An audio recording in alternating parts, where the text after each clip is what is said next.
In this video, I'd like to talk about Black Swan years and how you can model that inside of IncomeMax.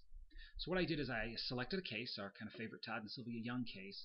We're going to go into retirement because that's where these will occur.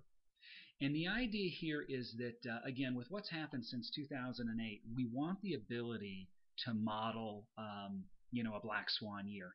In other words, and I kind of favor this a bit, almost over Monte Carlo, in that Black Swan year is kind of reality, and you want to be able to show your client the impact of that Black Swan year if it happens early in the accumulation phase versus later in the accumulation phase. Right? We all know it's a greater impact if if you're going along early and you lose 20% of your portfolio. It has a greater impact than if you lose it later on. So to model that Black Swan year, what we're going to do is we're going to select an asset, hit edit, and one of the things that IncomeMax does, and I have a separate video on this, is rates can vary. So to say that this asset's going to get 7% over the life of the asset is probably unrealistic. So what we're going to do is we're going to say rates can vary, and I already have some of the information here. So what we're saying is in 2012, starting in this year, we're going to get 7%. In 2022, we go to 6, and in 2030, we drop down to 5%.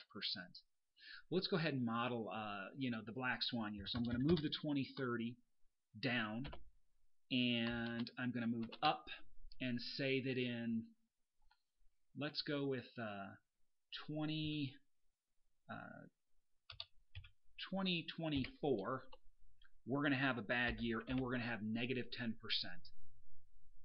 And then in 2025, we're going to go back to 5%. Okay, you see how this lays out. Basically, this is the year it's going to start. Again, one of the keys, of course, is probably make your Black Swan year 1 year long. You could do 2 years, but it's up to you. Again, this is the starting year. It will use this rate until this year occurs. Okay, so if we notice right here we were 3 years short. That might be a little grayed out in the background, but let's see the impact of that. Now we're 6 years short, and we need more money. Now keep in mind, I've only put the Black Swan on this particular year. I would need to go through the other assets and add it to those also. So I would need to click this asset, go into rates can vary, add the information here to represent the problem in that particular year. And you probably want to be consistent, picking the same year each time.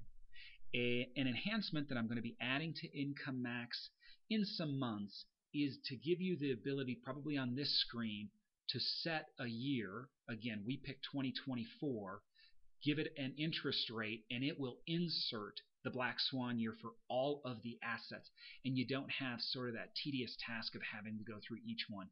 Today, you got to go through each one. I will be putting in an update that allows you to just set it here, set the year, set the negative rate of return, or maybe even 0 if you want it. Hit update, and then it'll do all the calculations for you. That's how a Black Swan year is added. I hope you take a look at the other videos on the support page to get better insight on how to use IncomeMax. Thanks for your time.